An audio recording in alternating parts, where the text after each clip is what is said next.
മുരളേട്ടാ, ഞാൻ അകത്തേക്ക് വന്നോട്ടെ? ആ വന്നോ ശരി.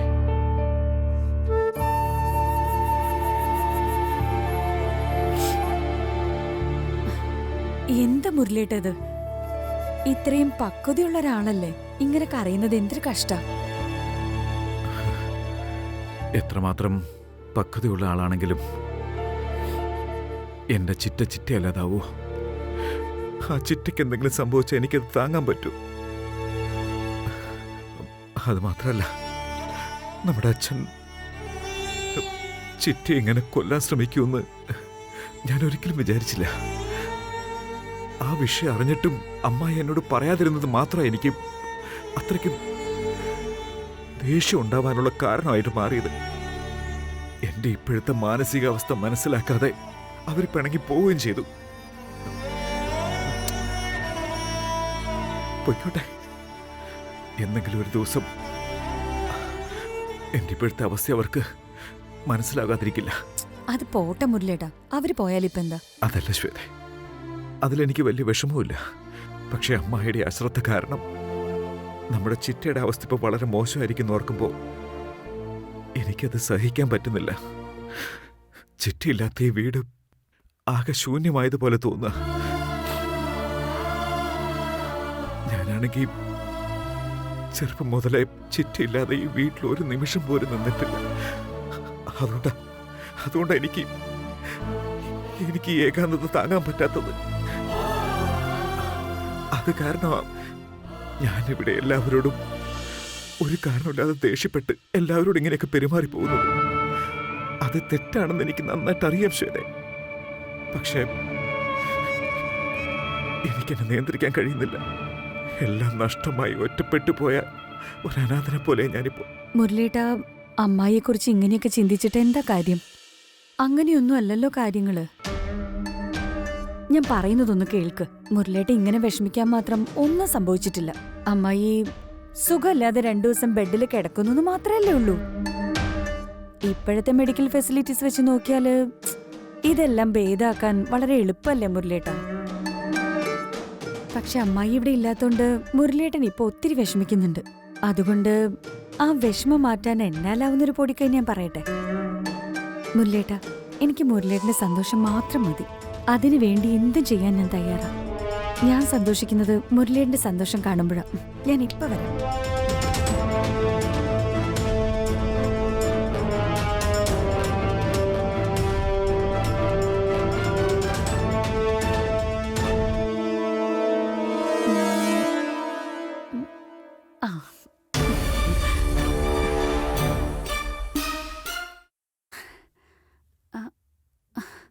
ഇവിടെയാണല്ലോ ഞാൻ വെച്ചിരുന്നത്. എവിടെ പോയത്? എന്താ ശ്വേതേ, നീ ഇവിടെ വന്ന് എന്താ തെരഞ്ഞോണ്ടിരിക്കുന്നേ? ഏയ്, നിങ്ങൾ ശരിയാക്കി കൊണ്ടുവന്ന പാദസരം ഞാൻ ഇവിടെ വെച്ചിരുന്നേ. അതിപ്പോ കാണുന്നില്ല. നിങ്ങളും കൂടി ഒന്ന് നോക്കി. കാണുന്നില്ല.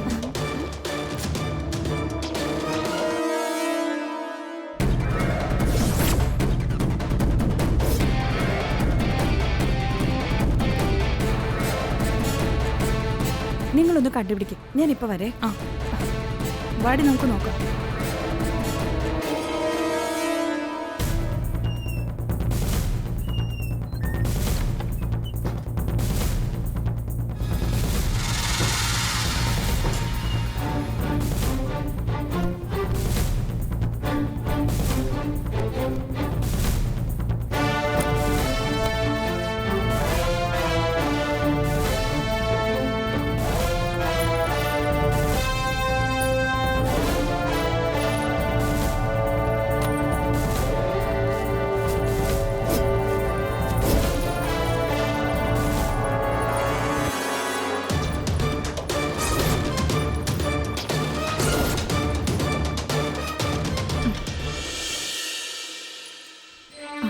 ചിത്ര ചേച്ചി, ഇത് ചിത്ര ചേച്ചിയുടെ പാദസരല്ലേ? പക്ഷേ ഇത് ഞാൻ പാദസരായിട്ട് കാണുന്നില്ല. ചിത്ര ചേച്ചിക്ക് പകരമായിട്ടാ കാണുന്നത്. എനിക്ക് ചിത്ര ചേച്ചിയോട് കൂടുതൽ അടുക്കാനോ ഇടപഴകാനൊന്നും അവസരം കിട്ടിയിട്ടില്ല. എന്നാലും മുരളിയേട്ടന് ചിത്ര ചേച്ചിയോടുള്ള ഇഷ്ടവും നാട്ടുകാർക്ക് നിങ്ങളോടുണ്ടായിരുന്ന സ്നേഹവും മതിപ്പും എല്ലാം എനിക്ക് നന്നായിട്ട് അറിയാവുന്ന കാര്യമാണ്. മുരളിയേട്ടനെ ഒരുപാട് സ്നേഹിക്കുന്ന നമ്മുടെ എല്ലാം പൗർണമിക്ക് ഇതുവരെ യാതൊരു കുഴപ്പവും വരുത്താത്ത ചിത്ര ചേച്ചിയുടെ ആ സംരക്ഷണം ഉണ്ടല്ലോ, എനിക്കത് ഒരുപാട് ഇഷ്ടായി. അറിഞ്ഞുകൊണ്ട് നമ്മുടെ പൗർണമിക്ക് ഭക്ഷണത്തിൽ മരുന്ന് കലർത്തി അവൾക്ക് അസുഖം വരാൻ വേണ്ടി ആഗ്രഹിച്ച ശ്വേതയെ ചിത്ര ചേച്ചി ഒരിക്കലും വെറുതെ വിടരുത്. അവൾക്ക് അതിലും വലിയൊരു ശിക്ഷ കൊടുക്കണം. ചിത്ര ചേച്ചി വേണോ ഇനി ശ്വേതയ്ക്ക് ഇതിന് നല്ലൊരു ചുട്ട മറുപടി കൊടുക്കാൻ. അവളെ വെറുതെ വിടല്ലേ ചിത്ര ചേച്ചി. ചിത്ര ചേച്ചി, ചേച്ചിയുടെ പാദസരം ആ വൃത്തികെട്ട ശ്വേത ഇടുന്നത് ആലോചിക്കുമ്പോ തന്നെ എനിക്ക് എന്നോട് തന്നെ വെറുപ്പ് തോന്നുന്നുണ്ട്. പക്ഷേ ചില സമയത്ത് നമ്മള് നടക്കാനിരിക്കുന്ന നല്ലതിനു വേണ്ടി കുറച്ച് കള്ളത്തരങ്ങളൊക്കെ എന്തായാലും ചെയ്യേണ്ടി വരുമല്ലോ. സോറി ചേച്ചി.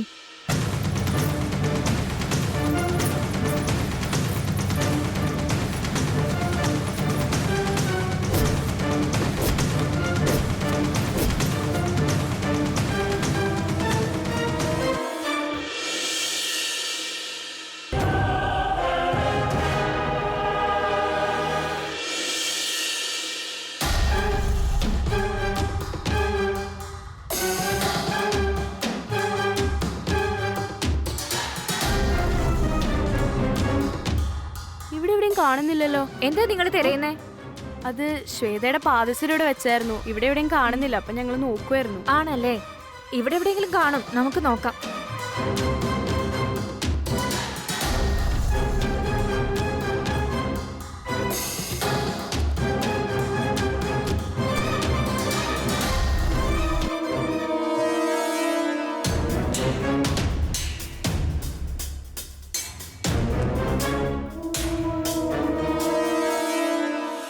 ദേ ഇത് നോക്കി, ഇതാണോ അത്? ആ ഇത് തന്നെയാ. ആ ഇതാണല്ലേ. ഇതിപ്പോ എവിടെന്നാ കിട്ടിയേ? ഇത്രയും നേരം ഞങ്ങൾ നോക്കിയിട്ട് ഇവിടെ ഒന്നും കണ്ടില്ലല്ലോ. നിങ്ങൾ ഇതിന്റെ താഴെ നോക്കി കാണില്ല. ഒരുപാട് താങ്ക്സ്. ആ ശരി.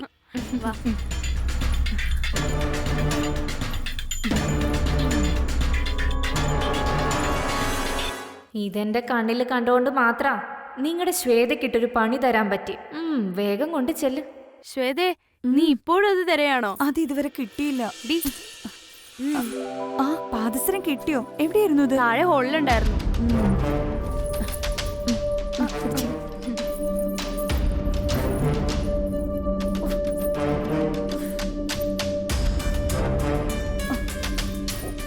ഇതൊന്നു നോക്കി.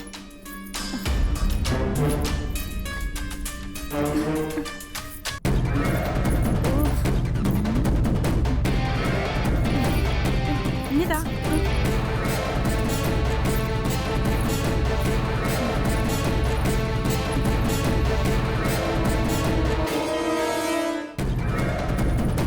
നിങ്ങൾ നോക്ക്, ഞാൻ ഇപ്പൊ വരാം. കലേ, ഒരു മിനിറ്റ്. പാദസരത്തിന്റെ ലോക്ക് ടൈറ്റ് ആയിരിക്കുക. അത് ഇളക്കാനായിട്ട് കുറച്ച് എണ്ണ എടുത്തു തരാമോ കലേ? ശരി, ഇപ്പൊ കൊണ്ടുവരാം.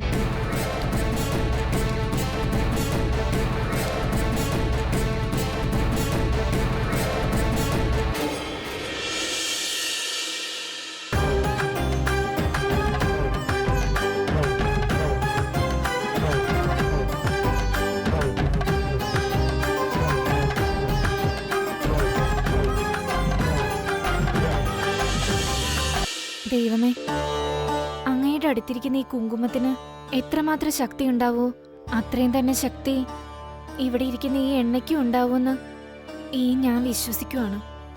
ആ വിശ്വാസത്തിൽ ഞാനിപ്പോ ഒരു കാര്യം ചെയ്യാനായിട്ട് പോകുവാണ്.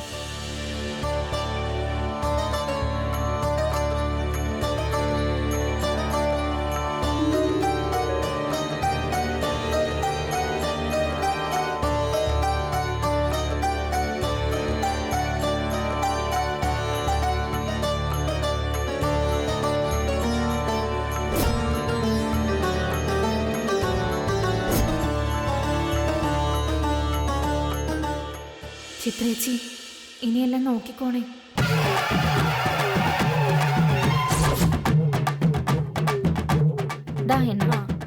ഇതെന്തു പറ്റി? എണ്ണയ്ക്ക് വേറൊരു കളറാണോ? ഇത് വിളക്കെണ്ണയാ. പാദസരം അടിക്കാനായിട്ട് ഇതായിരിക്കും നല്ലത്. ശരി ശരി. ആ ഓക്കെ.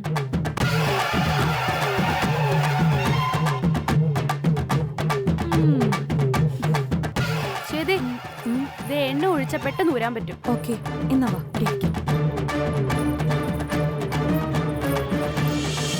ദാ, ഇവിടെ എണ്ണ ഒഴിക്ക്.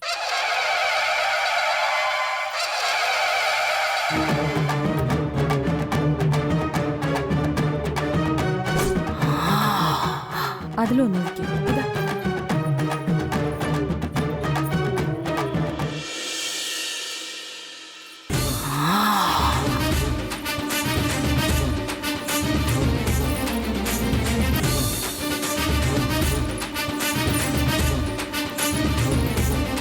ദാ, അഴിഞ്ഞൂലോ.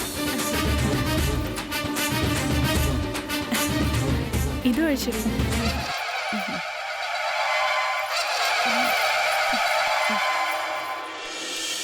എന്നാ പിന്നെ ശരി, നിങ്ങളൊന്ന് പുറത്ത് നിൽക്ക്. ഞാൻ നിങ്ങൾക്കൊരു സർപ്രൈസ് വെച്ചിട്ടുണ്ട്. സർപ്രൈസോ? എന്ത് സർപ്രൈസ്? പറഞ്ഞിട്ട് ചെയ്യുന്നതാണോ ഈ സർപ്രൈസ്? പൊയ്ക്കോ. പറ ശ്വേതേ. ചെല്ലടി. പറയാൻ പറഞ്ഞില്ലേ?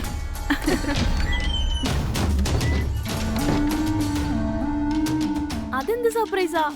അറിയില്ലടി. ശരി, വാ പോവാം.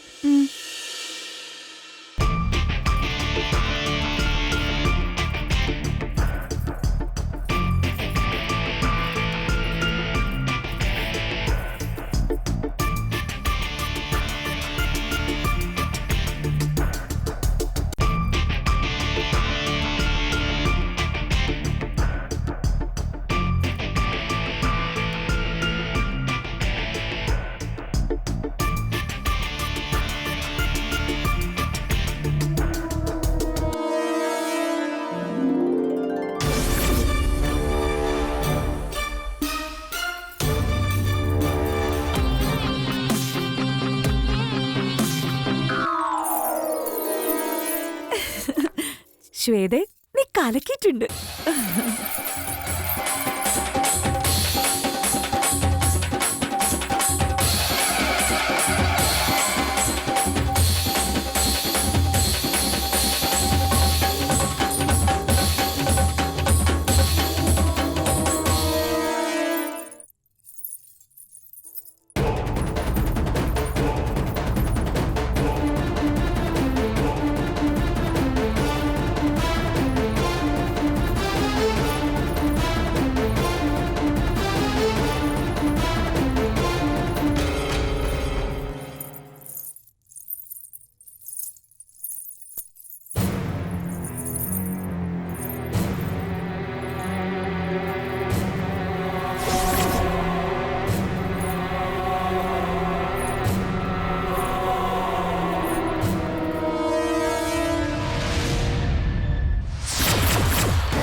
എടി ശ്വേതേ, ഞാനിപ്പൊ നീലാംബരിയാ.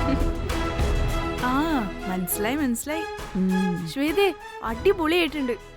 നീ ഇതേ വേഷത്തില് മുരളിയേട്ടന്റെ മുമ്പിലെങ്ങാനും പോയി നിന്ന് നോക്കിയേ. സത്യം പറഞ്ഞാ അത് പുള്ളിക്കൊരു ഷോക്കായിരിക്കും. ഇതൊരു സൈക്കോളജി ബേസ്ഡ് സബ്ജക്റ്റാ. ഓരോ പുരുഷനും സ്വന്തം ഭാര്യയെ തെരഞ്ഞെടുക്കുമ്പോ താൻ പോലും അറിയാതെ സ്വന്തം അമ്മയുടെ രൂപസാദൃശ്യമുള്ള പെണ്ണിനെ തെരഞ്ഞെടുക്കുന്ന പറയാറ്. അത് വർക്കൗട്ട് ആവുമെന്ന് ഞാൻ ഇനിയൊന്ന് പരീക്ഷിച്ചു നോക്കട്ടെ.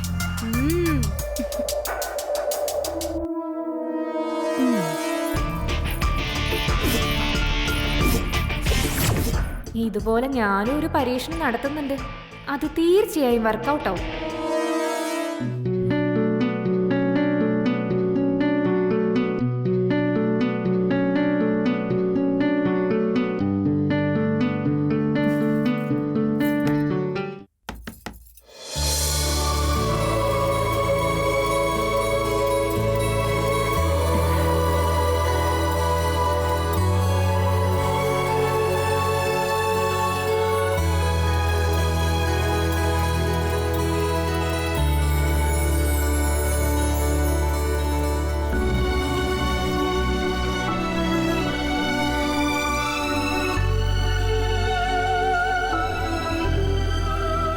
ശ്വേതയെ എനിക്കെന്റെ കണ്ണുകൾ വിശ്വസിക്കാനേ കഴിയുന്നില്ല.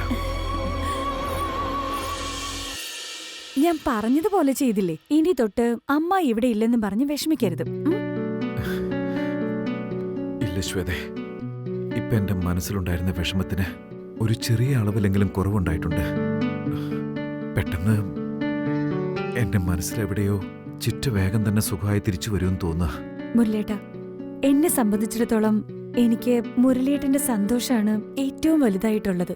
എനിക്കത് മാത്രം മതി. അതിനു വേണ്ടി എന്ത് ചെയ്യാനും ഞാൻ തയ്യാറാണ് മുരളേട്ട.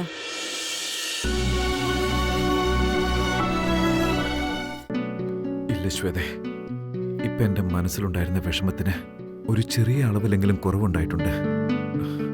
പെട്ടെന്ന് എന്റെ മനസ്സിലെവിടെയോ ചിറ്റ വേഗം തന്നെ സുഖമായി തിരിച്ചു വരുമെന്ന് തോന്നുക. മുരളേട്ട, എന്നെ സംബന്ധിച്ചിടത്തോളം എനിക്ക് മുരളിയേട്ടന്റെ സന്തോഷാണ് ഏറ്റവും വലുതായിട്ടുള്ളത്. എനിക്കത് മാത്രം മതി. അതിനു വേണ്ടി എന്ത് ചെയ്യാനും ഞാൻ തയ്യാറാണ് മുരളേട്ട.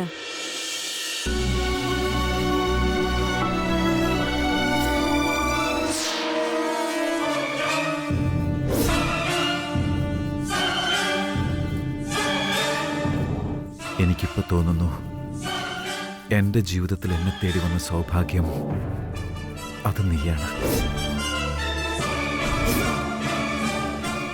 പക്ഷെ ഞാൻ നാളിതുവരെ അത് മനസ്സിലാക്കാൻ ശ്രമിച്ചില്ല.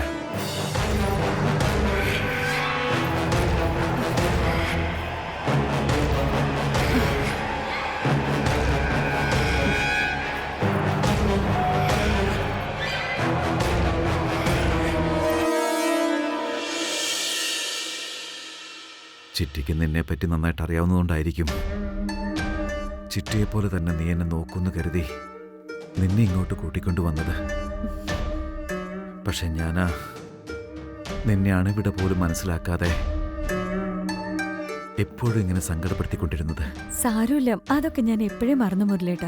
എന്റെ ചിന്തകളിലിപ്പോ കടന്നുപോയ ചീത്ത കാര്യങ്ങളൊന്നും തന്നെയില്ല മുരളേട്ട. ഇപ്പൊ എന്റെ മനസ്സിലുള്ളതെല്ലാം മുരളേട്ടന് ഞാനും മാത്രം. മുരളേട്ട, അമ്മായി ഇവിടെ ഇല്ലാത്തതിന്റെ കുറവ് മുരളേട്ടന് അനുഭവിക്കരുത്. അമ്മായി വരുന്നവരെ ഞാൻ ഈ വീട് പൊന്നു പോലെ നോക്കിക്കൊള്ളാം.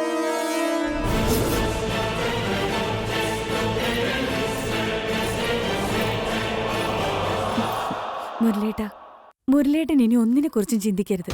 മുരളേട്ടന്റെ കൂടെ എപ്പോഴും ഒരു സഹായിയായിട്ട് ഞാൻ എന്നും ഉണ്ടാവും. മുരളേട്ടനെ സഹായിക്കാൻ എനിക്ക് കിട്ടുന്ന ഓരോ സന്ദർഭവും എനിക്ക് അത്രയും വിലപ്പെട്ടതാണ്. ഞാനല്ലേ പറയുന്നത്, മുരളേട്ടൻ കണ്ടു അമ്മായി മുമ്പത്തേക്കാളും ആരോഗ്യവതിയായിട്ട് തിരികെ എത്തും. എന്നിട്ട് അമ്മായിയുടെ മുന്നിൽ വെച്ച് നമ്മുടെ കല്യാണവും നടക്കും.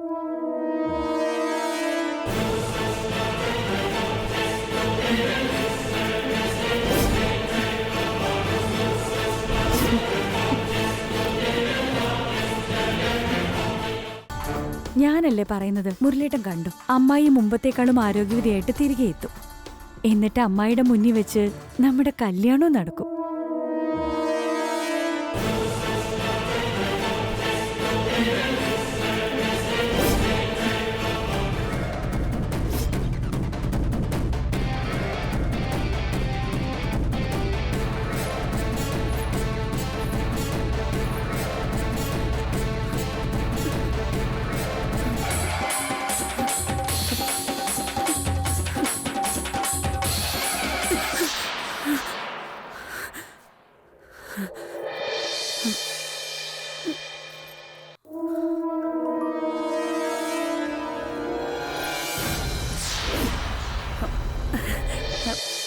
നീ എന്താ ചെയ്യുന്ന? അത് ഒന്നുമില്ല. മുരളിയേട്ടൻ സംസാരിച്ചുകൊണ്ടിരുന്നപ്പോ ചിത്രചേച്ചിയുടെ അനുഗ്രഹം വാങ്ങണമെന്ന് തോന്നി. അതാ ഞാൻ. ശ്വേതേ, ഞാൻ ഒരിക്കലും പ്രതീക്ഷിക്കാത്ത കാര്യങ്ങളാണ് നീ ചെയ്യുന്നേ. ഇങ്ങനെയുള്ള കാര്യങ്ങള് നിന്റെ കൈകൊണ്ട് ചെയ്യുന്നത് കാണുമ്പോ, അതും ഈ ദിവസം തന്നെ, ഞാനിങ്ങനെ ഒരിക്കലും ചിന്തിച്ചു പോലുമില്ല. ഇപ്പൊ എന്റെ മനസ്സിന് എവിടുന്ന് ഒരു ധൈര്യം കിട്ടിയതുപോലെ തോന്നുക. താങ്ക്സ്. ശരി മുരളിയേട്ട, ഞാനൊന്ന് താഴേക്ക് പോയിട്ട് കിച്ചണിലെ കാര്യങ്ങളൊക്കെ നോക്കിയിട്ട് വരാം.